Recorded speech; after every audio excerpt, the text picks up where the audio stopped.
Raya Fields stood in the middle of the grassy lot behind the community center, whistling sharply through her fingers as a Labrador skidded to a halt in front of her, tail wagging hard enough to shake its whole body. "Good boy, Max," she called out, tossing him a treat from her pouch. The late afternoon sun made her sweat through her t-shirt, but she didn't care. Saturdays were her favorite 12 dogs, 12 owners, and a whole lot of chaos that somehow made her feel more grounded than anything else in her life had for a long time. "Okay, everyone.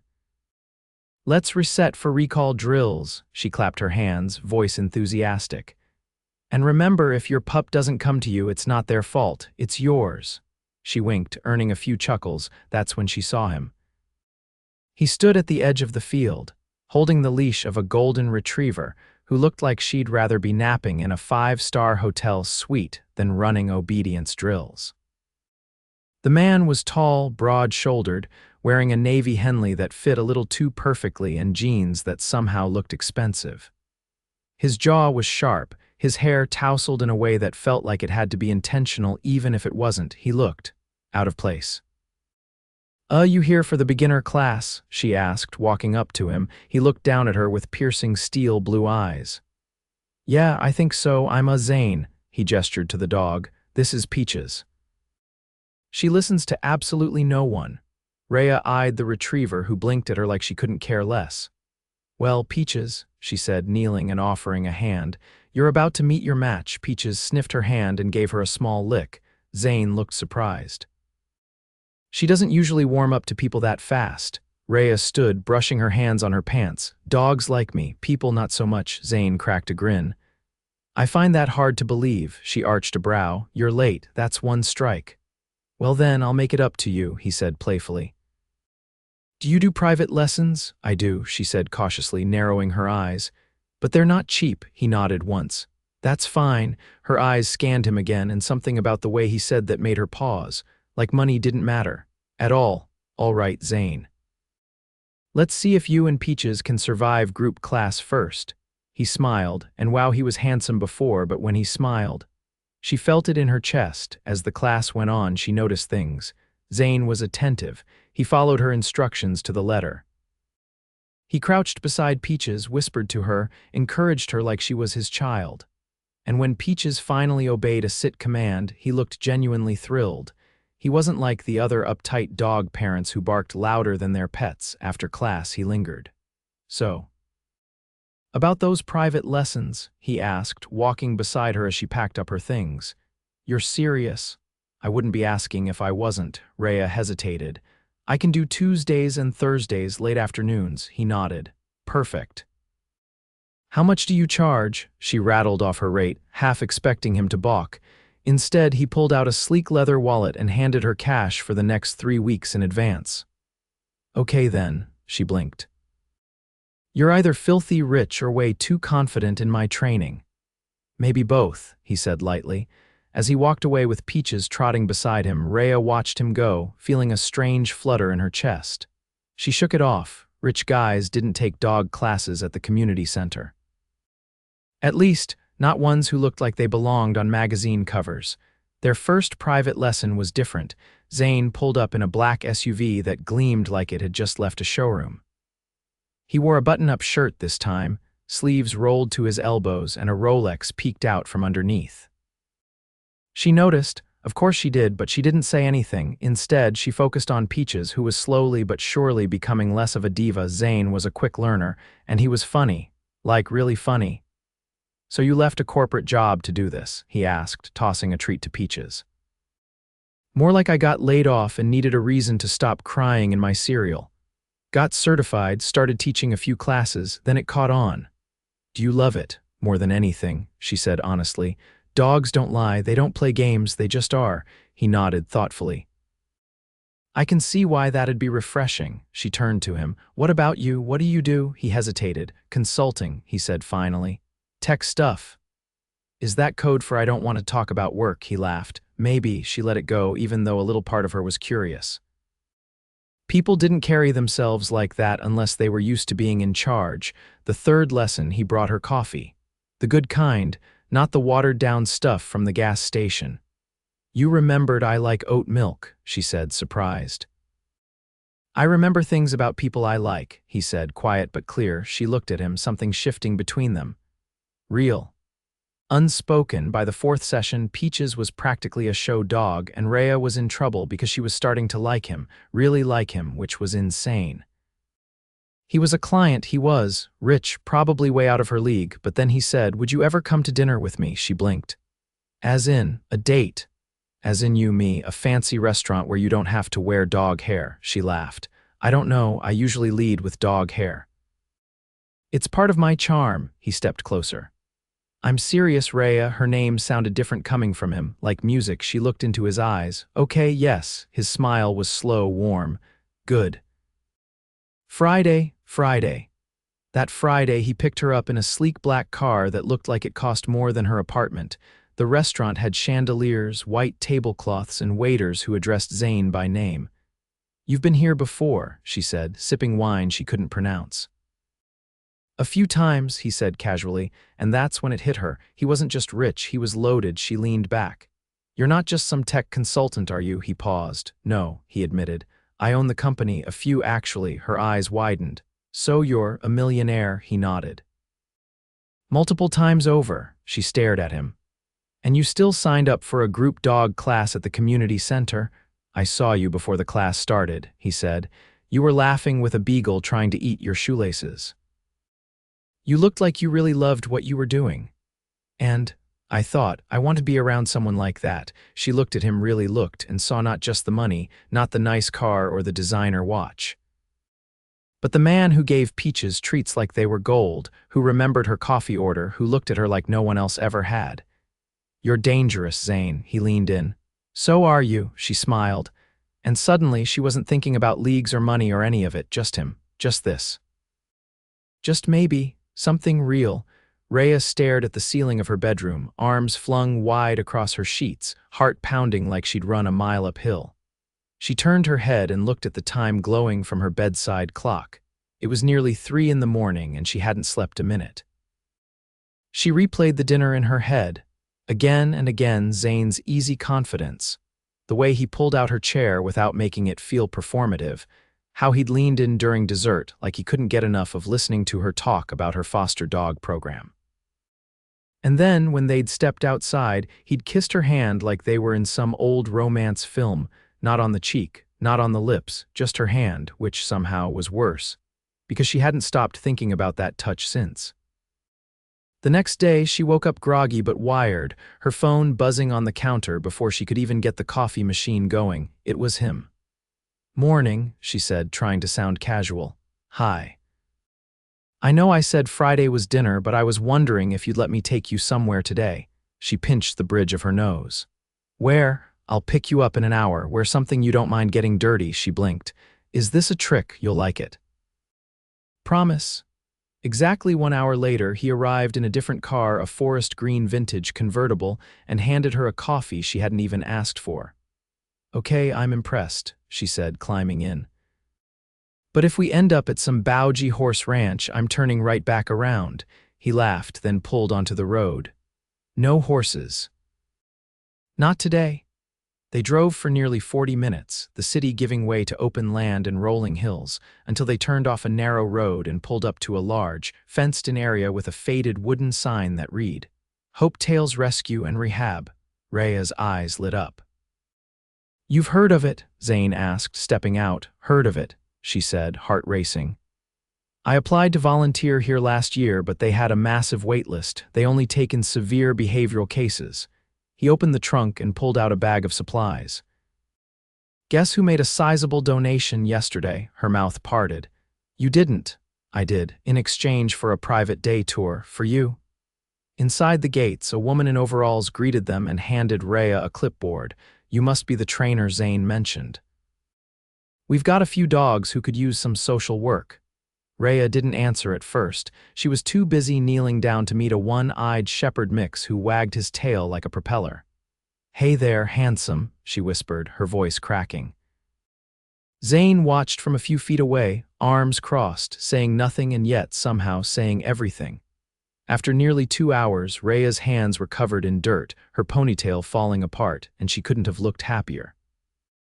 "You okay?" Zane asked, handing her a bottle of water as she sat on a bench near the kennels. "I'm better than okay," she said, breathless. "I feel like I just got handed a piece of my dream." He sat beside her. "You lit up in there like a light switch flipped." She turned to face him. "Why are you doing this, Zane? I like seeing you like this." "That's not a reason." He hesitated, then spoke more quietly. "Because when I'm around you, I forget the parts of my life that feel empty. You make things feel real." Raya swallowed hard. The words hit her somewhere deep. Back in the city, he dropped her off at her place, and this time when he kissed her, really kissed her, it wasn't tentative. His hand slid to the side of her neck, anchoring her like he was afraid she might vanish. Her fingers curled around his collar, and for a moment, nothing existed but the heat between them. When she pulled away, breathless, she stared at him. "Zane," she whispered, "I know." And then he was gone. That night, Raya sat on her couch, scrolling her laptop for more information. She didn't like not knowing things, especially things that involved her heart. She typed his full name, Zane Maddox, and the screen exploded with headlines. Maddox Ventures. Maddox AI, Maddox International. He wasn't just wealthy. He was one of the top 30 under 30 tech moguls. Forbes had done a full profile on him. There were photos of him at conferences, standing beside senators, walking the red carpet at some gala in Milan. All of it completely at odds with the man who'd crouched in the dirt beside her and helped hand-feed a nervous mutt too scared to come out of his crate. Her stomach twisted. He hadn't lied. But he hadn't told her the whole truth, either. The next day, she was distracted during class. She gave the wrong command twice and had to reset the dogs 3 times. By the end of it, she was ready to scream. And of course, he showed up. He stood outside the gate with Peach's sunglasses on, like he hadn't just upended her entire emotional equilibrium. She walked straight over, arms crossed. "You didn't think I'd find out." He took off the sunglasses slowly. "I knew you would. I was hoping I'd have the chance to explain before you did." "Explain what?" "That you're a tech tycoon who plays dog dad on the weekends." He winced. "That's not what this is." "Then tell me what it is, Zane, because I don't date billionaires who show up in disguise and buy their way into my world." "I didn't buy anything, Raya. I wanted to be around you." "I didn't know how to do that without making it weird." "You think lying by omission isn't weird?" "I was trying to be someone you'd trust. I didn't want the headlines to get in the way of what we were building." She took a step back. "What we were building?" He looked at her, eyes raw. "This matters to me. You matter to me." She shook her head, voice tight. "You should have let me choose who I was falling for. Not some curated version." And without another word, she turned and walked away, the sound of Peach's whimpering behind her the only thing that made her chest crack a little more. Zane didn't follow, not yet. The air in Raya's apartment felt heavier than usual. Even Max, her foster dog for the month, sensed something was off. He rested his head on her knee and let out a quiet sigh. Her hands hovered over her laptop, but she couldn't bring herself to open her emails or even glance at the calendar reminders piling up. Her mind was still stuck on the look in Zane's eyes when she walked away. She hadn't seen or heard from him in 3 days. Not that she expected to. People like him weren't used to being told no. She'd almost convinced herself that maybe she'd overreacted, that maybe he was just trying to protect something fragile between them. But then she'd remember the way her stomach had dropped when she saw his name plastered across a news article like it was an entirely different person. That wasn't protecting anything. That was keeping her in the dark. A sharp knock at the door pulled her out of her haze. When she opened it, she didn't expect to see the woman standing there, tall, mid-40s maybe, dressed in a tailored cream blazer over a navy jumpsuit. Not overdressed, deliberately understated. Her auburn hair was pulled into a sleek twist and her expression was unreadable. "I'm sorry," the woman said. "Are you Raya Fields?" She nodded slowly. "Who's asking?" "I'm Iris Maddox, Zane's sister." Raya blinked. What?" "I was hoping we could talk." Raya stepped aside before she even realized she'd done it. Iris entered like someone who wasn't used to being told no, but she didn't look down on the modest apartment. She simply sat on the edge of the sofa like she'd done it 1,000 times before. I know this is unusual, but I thought you deserved the full picture. I'm not sure I want it, Raya said carefully. Then I'll be brief. Iris folded her hands. Zane's not perfect, he's made mistakes, but hiding who he is from you, that wasn't about manipulation. It was about fear. Raya crossed her arms. Fear of what? Of being used, of being wanted for what he could give, not who he is. Iris's tone didn't waver. You're not the first woman he's tried to let in. But you're the first one who didn't already know his name. Raya sat, the tension in her shoulders refusing to ease. He's different with you, Iris continued. You grounded him, and I haven't seen that in years. Why are you telling me this? Raya asked. Because he won't. And because he won't stop blaming himself. Raya looked away. He had a choice. He could have told me the truth. He was trying to hold on to something real, Iris said softly. But you're right, he should have trusted you enough to be honest. After Iris left, Raya didn't move for a long time.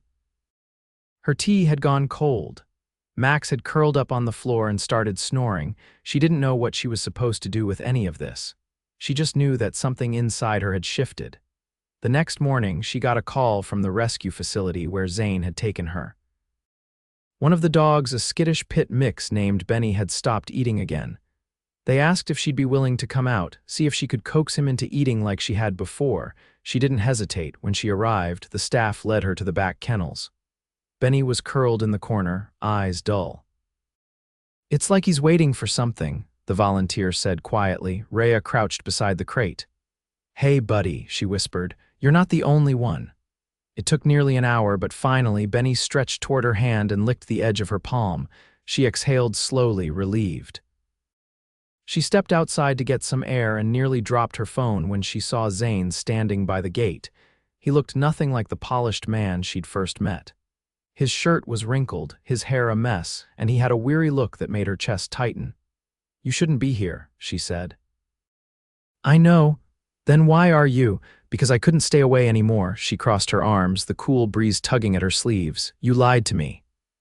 I didn't tell you everything, he corrected gently. There's a difference, but I understand why it felt like a lie. She didn't respond. I grew up with money, Raya, he said. But I didn't grow up with trust. People see the last name, the headlines, and they decide what I am before I open my mouth. I didn't want that with you. You still made the choice for me. I did, he admitted. And I regret it. He stepped forward carefully. Do you know the last time someone remembered my coffee order without checking their phone? Never. Do you know what it's like to sit in a field and watch someone light up just because a dog sat when it was told? I didn't. Not until I met you. Her throat tightened. I'm not asking for a clean slate, just a chance to show you the rest of me, the real me. Not Zane Maddox, not the consultant or the millionaire, just Zane. The guy who still can't figure out how to get Peaches to stop eating his shoes. A laugh escaped her lips before she could stop it. He smiled faintly. You still care. I never said I didn't. So what now? She looked at him, really looked. The vulnerability, the exhaustion, the rawness that no amount of money could shield, and she realized something. He had already taken the first step. Now, she said slowly, you help me get Benny to eat. And if you're lucky, I might let you buy me another coffee after. Hope flickered across his face. I'm always lucky around you. She looked down, smiling despite herself. Don't push it, Maddox. He followed her back through the gate, shoulder brushing hers just enough to set her pulse racing again. Maybe trust wasn't built in a day, but love had already slipped in when she wasn't looking. Raya stood just inside the entrance of the ballroom, her boots traded for modest heels, her usual ponytail replaced with soft waves that brushed her shoulders. She tugged at the edge of her sleeve, feeling wildly out of place beneath the golden chandeliers and sweeping strings of the live quartet. Zane had invited her to the Maddox Foundation's annual benefit just 2 nights ago, after they left the rescue together. He hadn't pressured, just said he'd love to show her what the other half of his world looked like if she was willing to see it. She'd almost said no.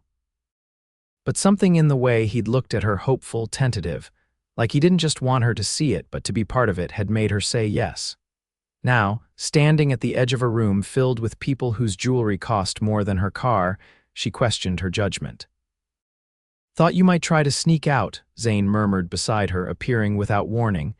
His tux was cut to perfection, but it was the relaxed way he wore it that made him stand out, like he wasn't performing for anyone. "I was considering it," she admitted. He offered his hand. "Dance with me instead." "I don't know how to dance properly," she said, eyeing the couples gliding across the polished floor. "I don't care about proper," he said. "I care about you." She hesitated, then slid her hand into his. He led her to the center of the ballroom, and they began to sway, slowly at first, her hand resting against his shoulder, his touch at her waist impossibly steady. "Everyone's staring," she whispered. "They're just jealous I brought the most beautiful woman in the room," he said, his voice low against her ear. "I'm serious. So am I." She tilted her head back slightly. "You don't care what they think." "I used to," he said. "But that was before I knew what it felt like to have someone beside me who sees past all of this." She looked up at him, her heart full of words she wasn't sure how to say. "They're going to ask who I am," she said quietly. "Then I'll tell them," he replied. "You're the woman I fell in love with." Her breath caught. "I mean it," he said, pausing. "I didn't expect it. I didn't even think I wanted it. But then you walked into my life with your dog whistle and your dirt-stained jeans, and I couldn't look away." She blinked hard. "Zane, I'm not asking you to change," he added quickly. "I'm asking you to let me keep showing up, for you, for Max, for every dog you drag me into training with you." A laugh slipped out unguarded. "I don't need your money," she said softly. "I need to know I'm not going to be pushed aside when the novelty fades." "Then I've got good news," he said. "You've never been a novelty. You're the only thing in my life that feels permanent." The music swelled around them, the room fading into a blur of light and motion. She leaned into him, her head resting against his chest, and for the first time all night she felt steady. After the dance, he led her through a side corridor, away from the noise. They stepped onto a balcony lit with soft lanterns, the city stretching beyond in a glittering sprawl.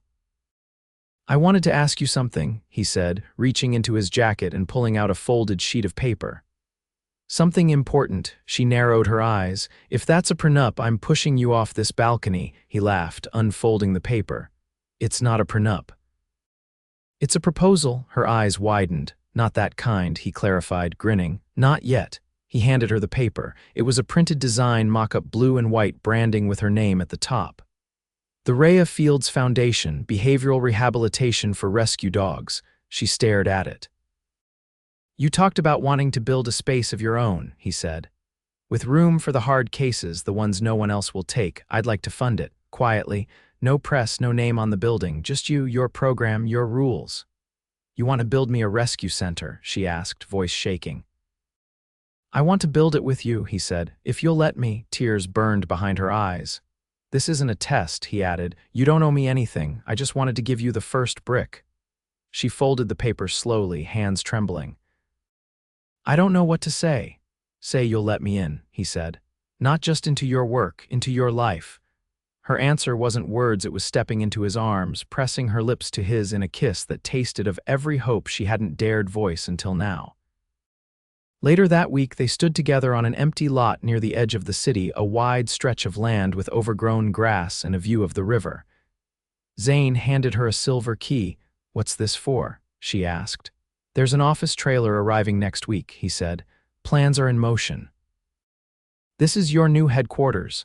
She turned the key over in her hand. "I'm scared," she admitted. "So am I," he said, "but I've never been more sure of anything." She looked up at him. "We're really doing this. We're doing this," he said, slipping his hand into hers.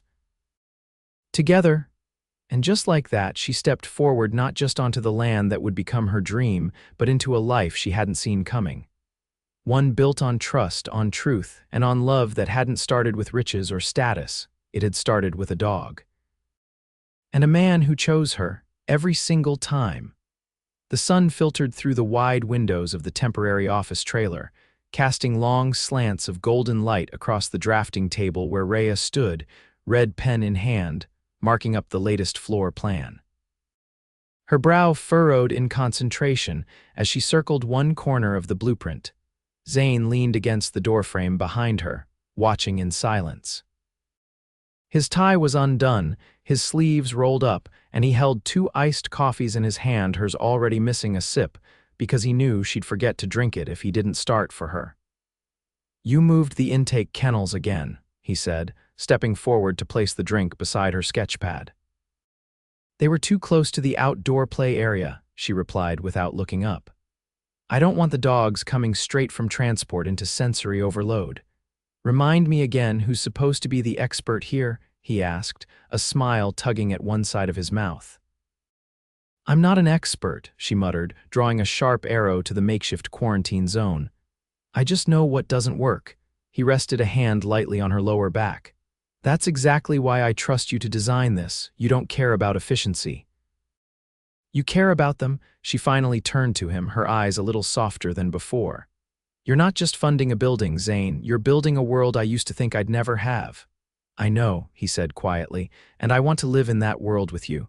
She slid her hand into his. "Then let's make it real."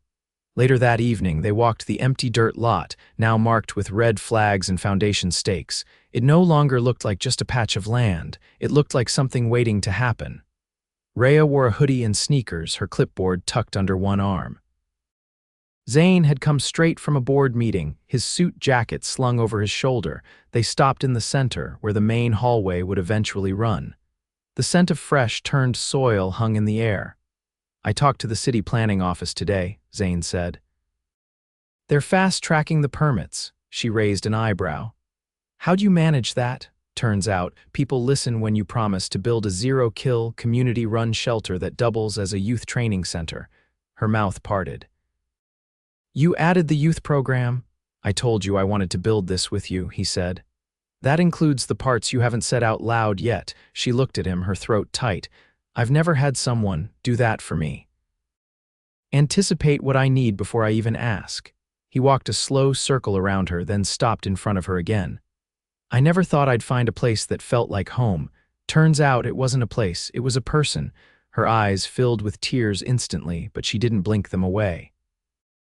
"You realize when we open this place, I'm going to be working 12-hour days covered in fur and sweat." "I'll be right beside you," he said. "Covered in fur and sweat, too. You'll ruin your Rolex." "I'd ruin 1,000 watches if it meant I got to see you live your dream." She let the clipboard fall to the ground, then wrapped her arms around his neck and kissed him fiercely. He pulled her close, holding her like nothing else in the world mattered more than the woman in his arms, and for him, nothing did. 2 months later, the first wall went up. Zane held the nail gun as Raya steadied the frame. Volunteers from the community had come out in droves, many of them former students from her obedience classes. Others just wanting to be part of something that felt bigger than themselves. She taught a training session on site once a week now, standing under a canvas awning with dogs of all sizes running loops around her. Zane watched from the sidelines, often with Peaches sprawled beside him, belly up and tongue lolling. One afternoon, as she called out commands to a group of new rescue owners, she paused mid-sentence when she noticed something odd. Zane was no longer standing at the edge of the group. He was walking toward her, a velvet box in hand. The entire area fell quiet. She blinked. "Zane, what are you doing?" He stopped in front of her, dropped to one knee in the middle of the training circle, and looked up at her with a smile that held no nerves, just certainty. "You told me once that dogs don't lie, that they just are. You were right, and being with you feels the same. Honest, simple, real." She covered her mouth, her eyes wide. "I've built companies, I've made money, but nothing has ever come close to this feeling building something with you. I don't want to just fund your dream. I want to be your partner in life, in love, in every dog adoption and every midnight emergency call." She didn't speak. He opened the box. Inside was a delicate rose gold ring set with a Marquise cut diamond flanked by 2 tiny emeralds, nothing flashy, but elegant and deeply her. "Raya Fields," he said, his voice steady, "will you marry me?" Tears spilled down her cheeks. She didn't wipe them away. "Yes," she choked out. "Yes, absolutely yes." Cheers erupted around them. Peaches barked once, as if in celebration. He stood and she threw her arms around him, laughing through her tears. He kissed her in front of everyone, not caring that his $1,000 shirt now had muddy paw prints on it. That night, Under a canopy of string lights hung between construction scaffolding, they danced barefoot in the dirt with the sound of laughter and distant barking all around them. She leaned her head against his chest as they swayed. You realize you're marrying into a life of dog hair and early morning chaos. He kissed the top of her head. You realize you're marrying a man who plans to build you a second shelter in the next 5 years. She looked up, grinning. You're serious? I'm always serious about you. And that was the moment she knew this wasn't just a chapter. It was the beginning of everything. A year later, the grand opening of the Raya Fields Foundation Rescue and Rehabilitation Center drew a crowd so large they had to close off the street. There were booths for local vendors, a public adoption event, and even a ribbon-cutting ceremony led by the city mayor. Raya stood at the center of it all, wearing a simple white dress with muddy sneakers, holding Zane's hand. Her ring sparkled in the sunlight, but it was the look on her face, calm, content, and completely in love, that outshone everything else.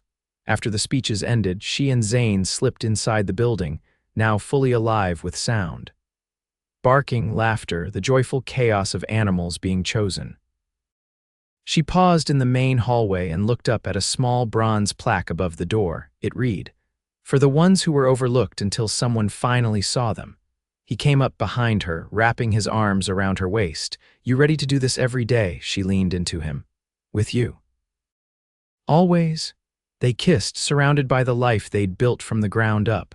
From a field of dirt and broken beginnings, they'd made something whole. And this time, it wasn't about wealth or power or status. It was about love. The kind that shows up, stays, and gives you a home you never saw coming.